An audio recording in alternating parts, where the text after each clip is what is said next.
This is Karen with NewClevelandRadio.net, and it is time for Heart Mojo with Melinda Smith. Wow, I lost my voice again there for a minute. Melinda, we've been having various guests on your show right from the beginning. And when you told me about today's guest, I knew that it was something that we had to do, especially as we're going into the holiday season. Ending another year of COVID and questions, when is life going to become normal? Normalize? Yeah. And I'm not sure there isn't normal. I don't know if there is either. But we have so many people who are they're hurting in so many ways. Right. And a lot of it is due to relationships. So I'm glad that you met our guest, and tell us a little bit about her. Well, so Bonnie Miller Lads, we met at a networking group that we go to every other week. And she is a licensed social worker, right? And a certified divorce coach. And she owns a company called Focus Forward Divorce Coaching and Therapy. So when I heard what she did right away, I thought it would be important. But as you mentioned in the beginning, we talked about what's gone on during COVID, not only for just the health issues, but the relationship issues that have occurred with people being stuck home.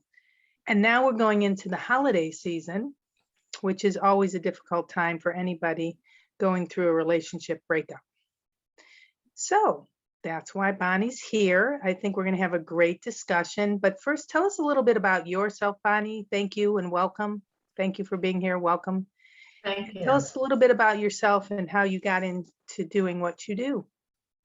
Well, thank you for having me. Thank you, Melinda. Thank you, Karen. It's a wonderful and honor to be here today. Well, I've been a clinical social worker for over 30 years. Most of my career has been in New York City, and I recently moved back to my hometown of Cleveland. I've worked in many different arenas, various different forms of trauma. I worked for about 15 years in East Harlem and in the projects of East Harlem, and different places in which trauma evidenced in terms of poverty and people who were marginalized. I realized that part of that was my own sense of feeling marginalized or traumatized in an intergenerational kind of space. Mm-hmm. I'm a child of Holocaust survivors, so that sort of gave me a lens of what it meant to suffer in different ways. I entered the divorce space, like most of us who going through my own divorce.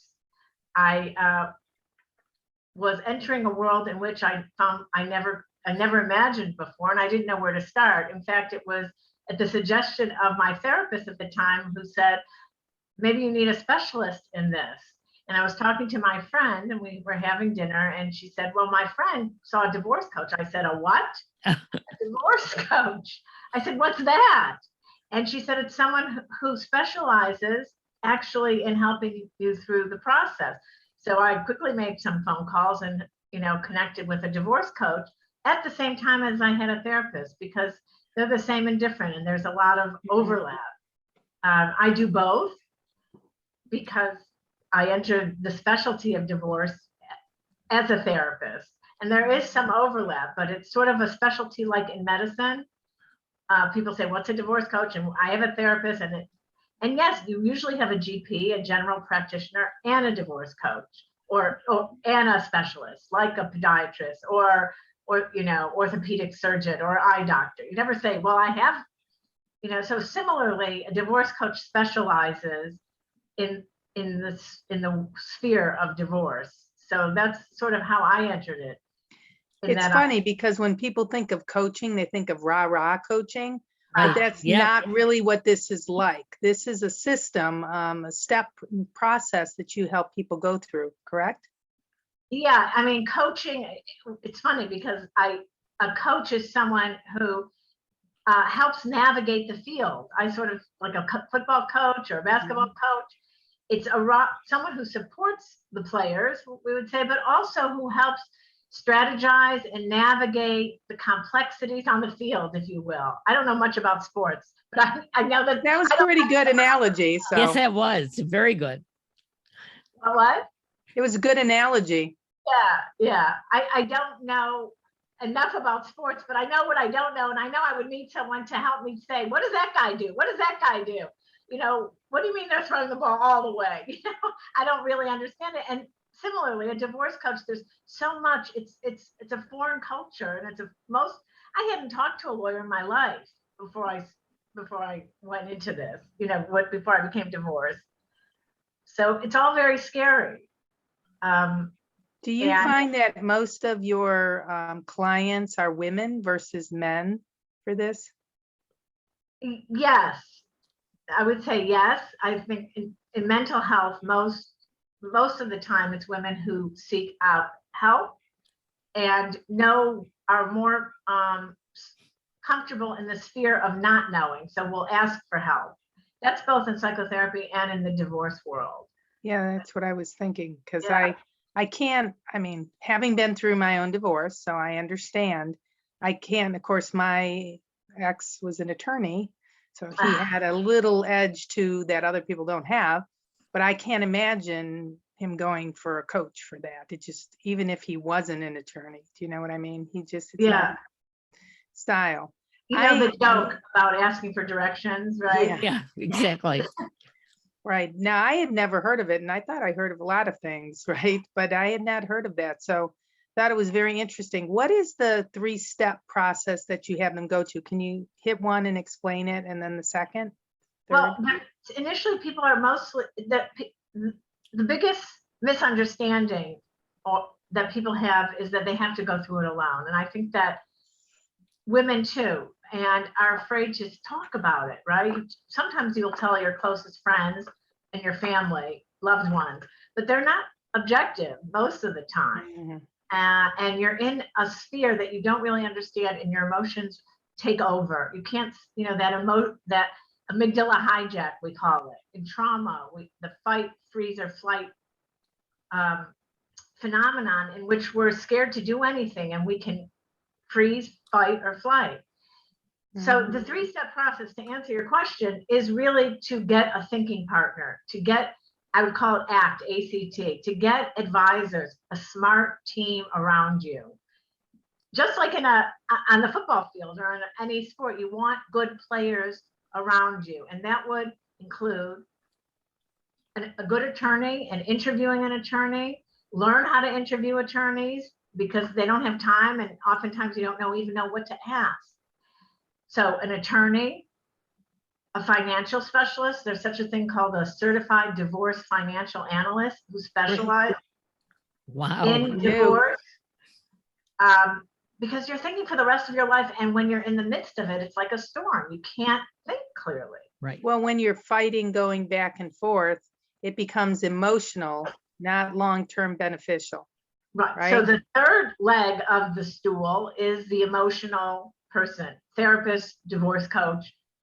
And a divorce coach can, who's not a therapist, can help you navigate all the professionals. I help people interview the other people on their team, because it's so overwhelming and it's so frightening. I know divorce coaches who actually go with them on the interviews, because it's so scary. You don't even know what to ask. Exactly. And you want to sort of complain about the ex, right? He did this, she did this. And that's not really what this is about. You're really interviewing someone to hire as part of your divorce team. It's really important. Well, you want somebody to work with you for the best outcome and the less stressful outcome, potentially. Yes. Because I'm sure that. Yeah. So the first step is get your advisors, ACT, ACT. The second is collect information. The more information you have, the less fearful it becomes. Collect information. The internet is full of information, and interview people, interview the professionals in the field. They'll tell you. I remember I consulted a CDFA, a financial analyst, who said to me, well, you can live to be 70, and I'm not too far, you can live to be 70 with your money if you stay in New York.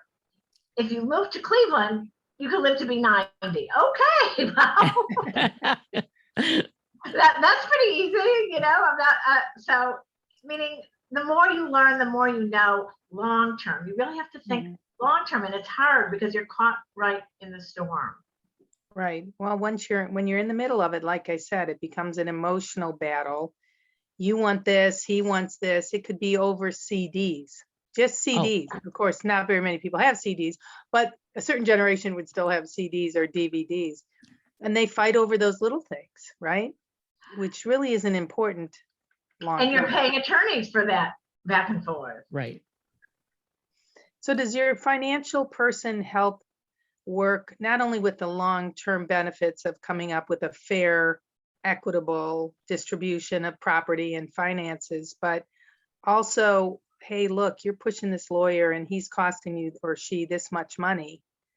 You need to really rethink. Do they go that route, or is that something the therapist ends up talking That's about? what a divorce, I mean, that's really part of what a divorce coach would do. Anyone with any ethics should do it and say, you know, you're going to push and you're going to end up paying more to the attorneys that it's worth. So that's a discussion that a divorce coach probably should have, certainly a financial person should have, but that's part of the process of helping people become clear on their vision, to reimagine what they want their life to look like. You know, divorce is sort of like an exercise in imagination. You know, what is this going to look like? It's almost like COVID. Like we all have a master story, right? We're going about our business with our master story, married, 3 kids or whatever, go to school, live happily ever after master story. Then it crashes. And we have to sort of reimagine, just like we are now, what does it look like? What is this life going to look like? How am I going to put these pieces back on the board? You know, like Monopoly, you know, when kids are frustrated with Monopoly, or any board game, they sort of throw the whole board and all the pieces go on the floor. That's sort of what divorce is. And you have to say, well, where do I want these pieces? Reimagine, what is it going to look like? Where do I want to align my finances? What do I want to look like? What do I want to be when I grow up, even though, you know, chronologically I may be grown up, and, you know, sort of release the things that were. That's what we sort of are in the process of post-COVID. We're going to release some of the world as we knew it, because there is a grief and a mourning.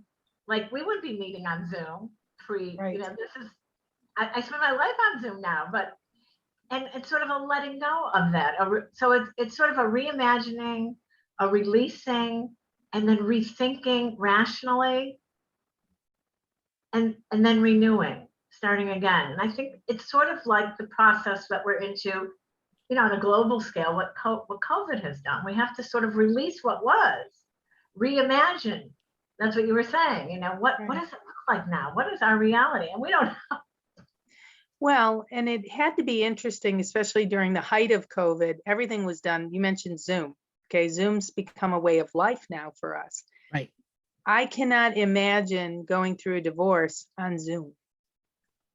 You know, dealing with the attorneys. How did you feel that worked, going through that process? Because COVID by itself, I mean, isn't it 50% of all marriages end in divorce, right? Yeah.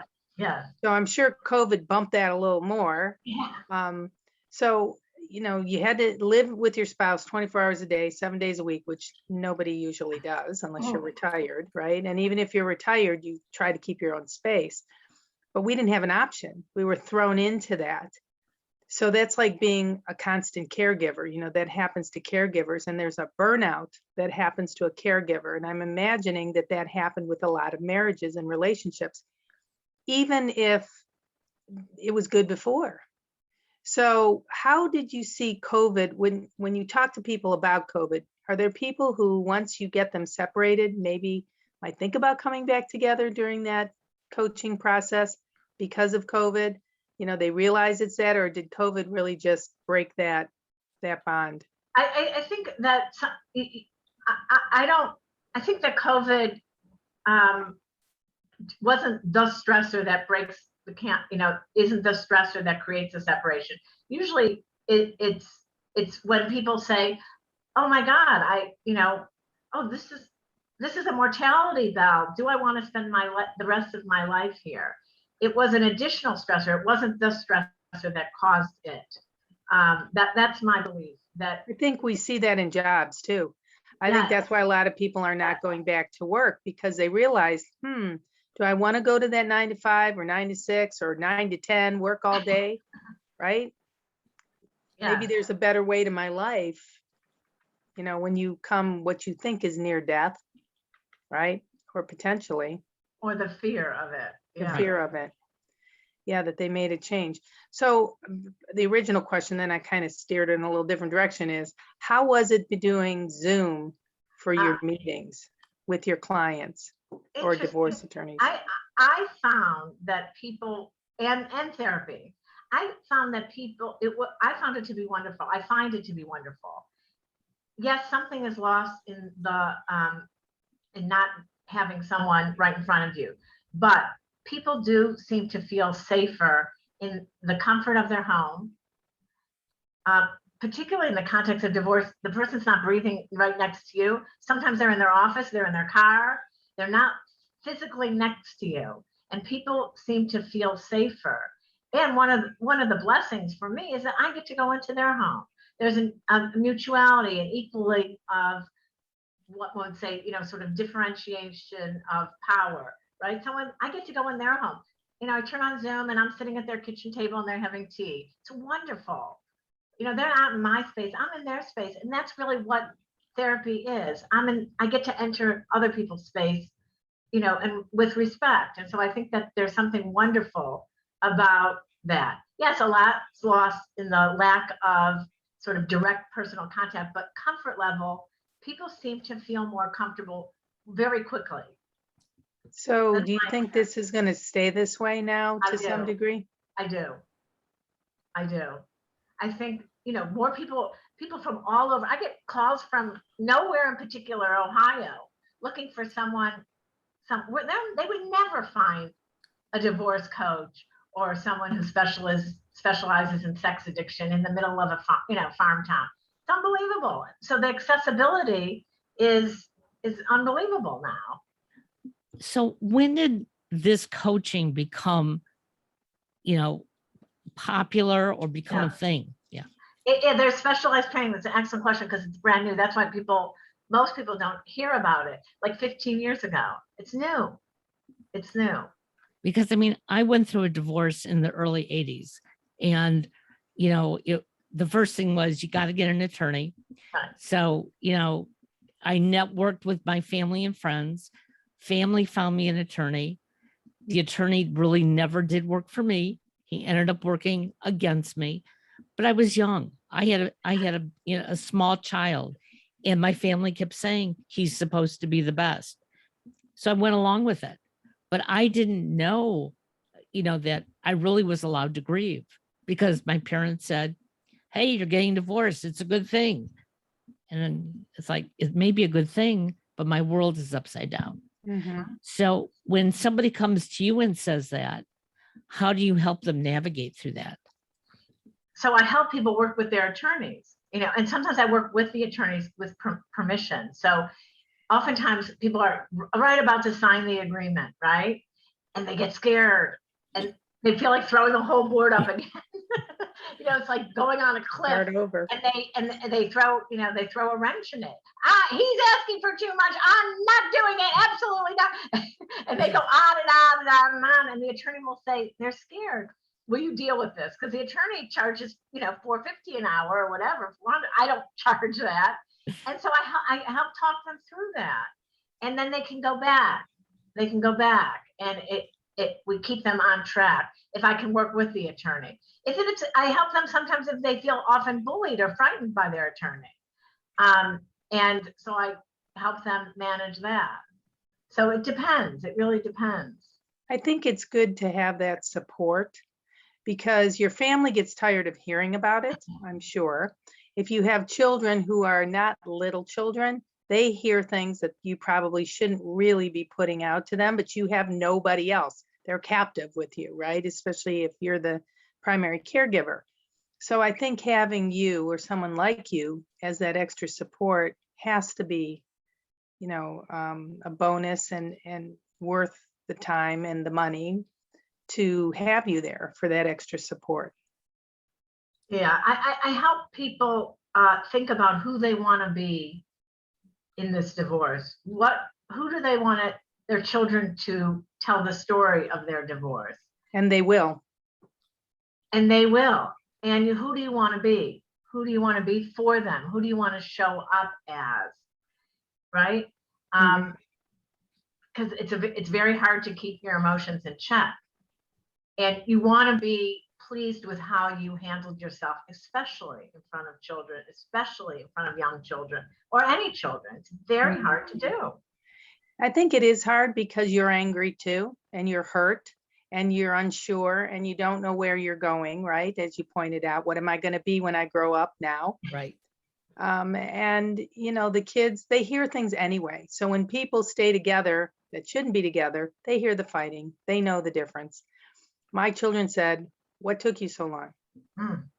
But they were a little bit older. They weren't little kids, but it still affected them. They won't admit that. There's some things that come out later, but it still affected them. Even though I worked hard not to be that complainer, it still happens. You know, none of us are perfect, right? But I didn't have anybody but friends or family to talk to. And I got to a point where I just didn't feel comfortable doing that. So somebody can do that with you. Yeah, what is so shocking to me in our culture still, and there's still a stigma against divorce, that if you walked down the street and there was a big crash, you call 911 and a group of professionals will surround the person and say, "Are you okay? Can we help? Can we help?" And there will be a group of professionals. In divorce, total isolation, shame, guilt, stigma. It's like a crash, and there is this sense that I have no one to talk to. I have no one there. No one's here to help me other than family and friends, which are not trained. They're obviously biased. Right. And which is wonderful. We need that. We need their love, but it's not a group of trained, smart professionals in this area. Right. And it's unrecognized as being a crash, the crash that it is. And I really like that analogy. I think that's perfect. You know, it is like a car crash or an accident of some kind. You didn't plan it. Nobody plans on getting married and getting divorced. That's not in the cards. You don't get married and go, I'm going to be married for about 2 years and then I'm out of it. Right. I'm not saying it can never happen. I'm sure somewhere in the world it has. But for the most part, nobody does that. So it's an accident. Well, when you talk about friends, okay, if you have mutual friends, you've got to be careful, because where are those friends going to go? And I know when I got divorced, most of them followed my ex because he was a professional. You know, he had a name, and it was like, wait, I thought you were my friend. You know, I played Maj with you all the time, and now I'm not invited back because you and your husband are friends. So I think having that coach who can help you get through that, because one of the things I realized I had to do was go out and make all new friends. Yeah. Yeah. People don't realize, I think, that that's a cost that they have to pay during that process. And it's hard for friends too. I mean, they feel they have to choose. Right? They don't really have to, but they feel like they do. And so many times they do. It's just easier to go along with that. So we're going into the holidays. So that's kind of a perfect run into the holidays with friends and family. And how do you help people navigate this time of year? It's depressing for a lot of people anyway. Married people, single people, it's depressing. It can be. It's not the most wonderful time of the year for a lot of people. So how do you work with them on that? Well, I think you said a lot of good things so far, but one of the things, like in divorce, is to plan. It's not going to plan what can be, what you would like to be. Imagine what this could be like, right? You got to sort of imagine and be proactive around it. Another thing is to change the expectations. It's not the same, right? We're not in the same world as we were pre-COVID. It's not going to be the same holiday. It can't be the same. It's not the same situation. So I think to change expectations, what's realistic to expect, what can be done and what can't be done. Do you And- think it becomes hard because it's traditions? You know, the holidays are all about traditions, right? This is what my family did. This is what we did as a family. How do they break out of that comfort zone of the tradition? because you use the word, this is what we did as a family. This is a new family, redefined. A divorce is a family in transition. It's a new family.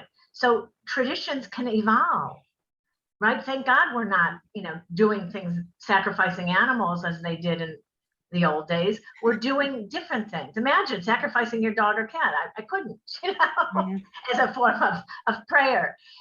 So we are inventing new traditions. And I think that's what divorce, it's about imagining something else. Finances can come into play. So you don't give all the gifts that you might have in the same material, but you can give to others. You can volunteer. You can think about it differently. You have to pivot like we've all learned to do. It's different. It's not the same. So traditions are meant to evolve over time and change with the circumstances as we're learning, as we learned well. Focus on others, new traditions, new family. A redefinition of what family means.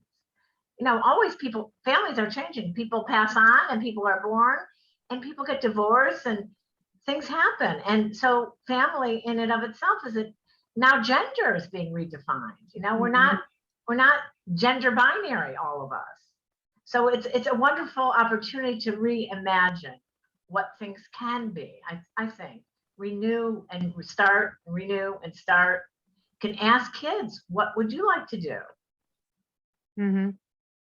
Yeah. It's certainly not easy because unless we let go of the old, and we're really it's hard for all of us because we've had to let go of a lot over the past 18 months.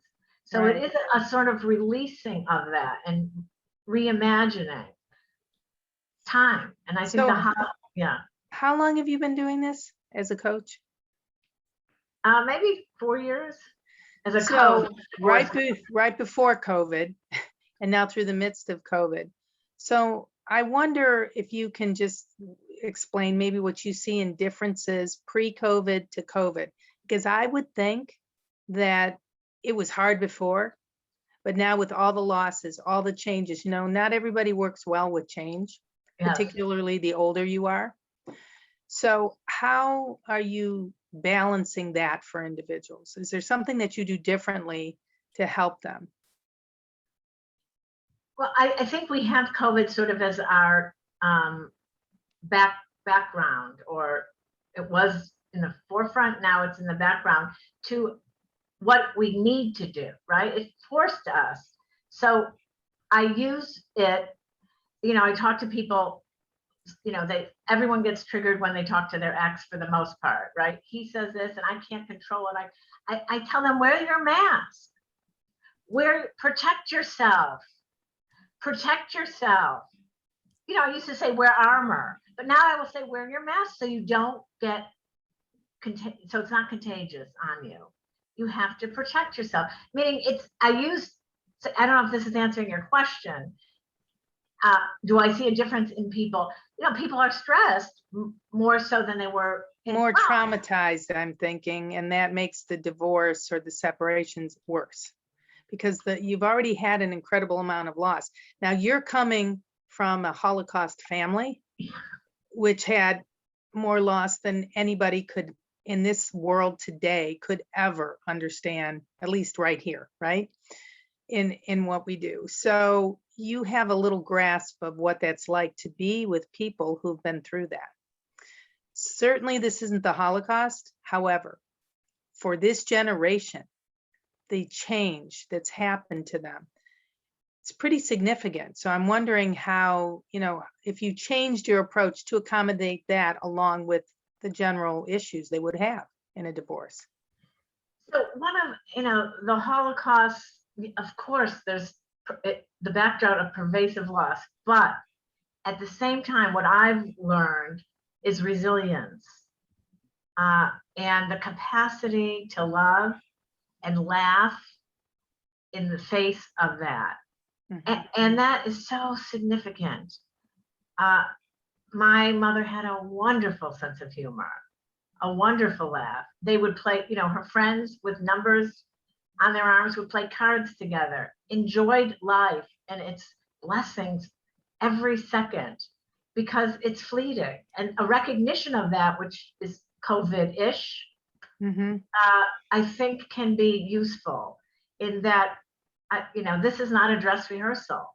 Right. For most of us. Maybe for some people it is.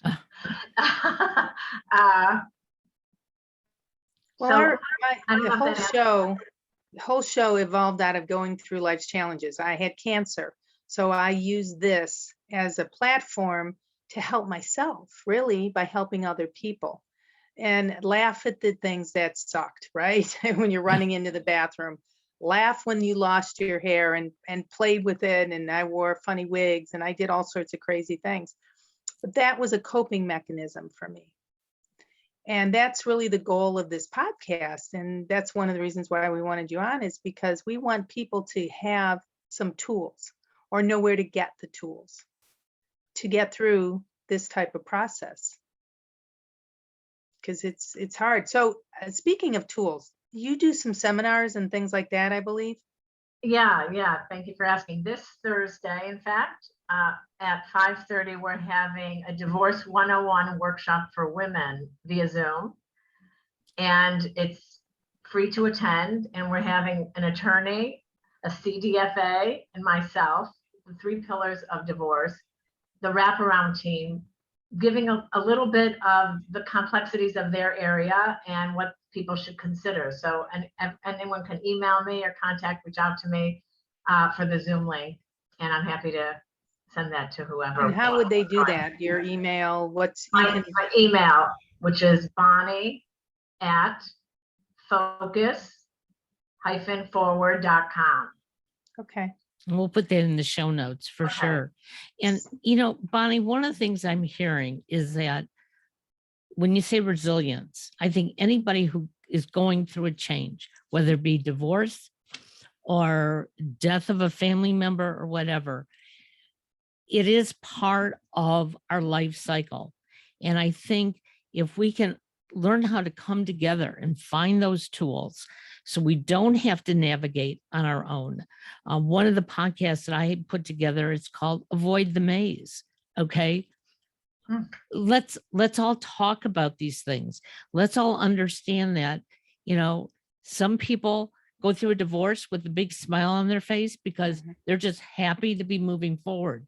And there are others, I know, like myself, I knew my marriage was not good, but I cried. Because I only saw myself as a married mom. Okay. And I didn't have people to talk about it to. But now, knowing that there's coaches, other people who have gone through this has to be a great help for many people out there. Yeah. And I don't think there is enough resources. I'll mention another, every other week on Zoom, there's a divorce support group for women. And I've joined a group in Ithaca called Women in Transition. So it's Cleveland women, Ohio women, and also New York women who join on Zoom every other week. It's free and support one another. And it's just incredible. It's wonderful. And I think there's not enough of coming together. There's not enough resources. Even in New York, there weren't enough support groups. For a variety of reasons, but I do think it's so essential, the sense of community and mutual support. So don't feel alone. The isolation is deadly. It's just deadly. I think kids today, and I hate to say that, makes me sound old, but kids today kind of get that. They are very supportive of each other. You mentioned the gender issues, and they're very supportive of each other. Not, even one generation ago, but 2 for certain. That just wasn't the case. So I think they get it a little bit more. Do you find the average age of your client tends to be over 40? It's a good question. There is such a thing called the gray divorce. I don't know if you've heard about that. Yes. Those of us who don't dye our hair. So there is a surge of people in their 50s and 60s and over getting divorced, and they're calling that the gray divorce. Not necessarily, because I do see people in their 30s with young children, and I think they feel they want more. They want more for the rest of their lives. They have a sense that the possibility of life being long. It used to be Esther Perel, the relationship therapist, said, it used to be you got out of a marriage at 40 because everyone died at, early. 60. Now, yeah. Yeah. Now that we're living, thankfully to 90, the only way out is divorce, right? Unless you kill, and kill your partner. So the good news and the bad news is that we're living longer, and it doesn't have to be a life sentence. But do you Absolutely. feel that the younger groups support each other more? I think that was my question, and that your client tends to be somebody who needs that extra support, and do they tend to be older? Around divorce specifically, or other issues? No, divorce. I think that people there's still a lot of shame around not portraying yourself as having, the picket fence, the 2 kids, and happily ever after, even amongst the younger people. I think people they don't share with their family and close friends and therapists or divorce coach, but I think for the most part, people are ashamed. No matter how old they are. I think there's still a lot of shame, unfortunately. So in your practice, do you work with other people who aren't in the process of divorce? Yes. Just regular therapy? Just the regular. Yes. In fact, I would say most of my practice is, what we would call generic psychotherapy, anxiety, depression. Sometimes it's related to their relationship and significant relationships, but they're not in divorce or not yet, or so it's not necessarily, I work with sex addiction, all different kinds of women's issues, getting in relationships. So Health issues? Have you had people with health issues dealing with or caregivers? yes.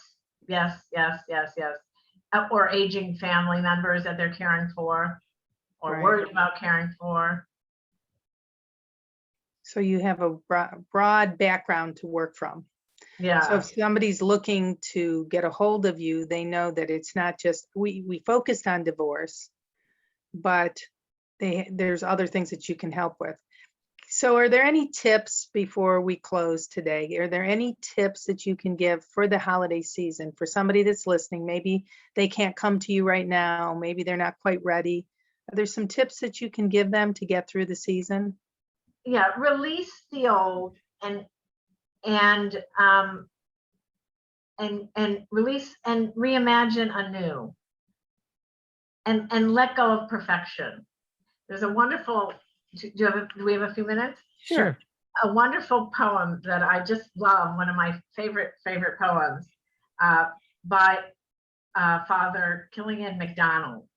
Perfection, perfection, I have had it with perfection. I have packed my bags, I'm out of here, gone. As certain as rain will make you wet, perfection will do you in. Perfection straineth out, the quality of mercy withers rapture at its birth. I've handed in my notice, given back my key, signed my severance check, I quit. And I think that the idea of that, my point is good enough. Well, Good enough. most people, I always say this when I do an event, most people don't know what they don't know. So if you don't put in the idea of perfection at the holidays, the perfect decorations, the perfect food, the perfect gifts, people don't know what they don't know. So if you don't finish something, it's okay, right? Absolutely. Absolutely. So I appreciate you putting that out there. I think that's the most important takeaway for them is whatever you end up doing at the holidays, it's okay. It's what works for you. And maybe pick one thing. We do something usually at the beginning of the year. Karen, do you remember we did that? It's a book called One Thing. Yes. And it gives you, are you familiar with it, Bonnie? It's a great book. It's a very thin book, but it talks about focusing on one thing. And I usually do this at the new year.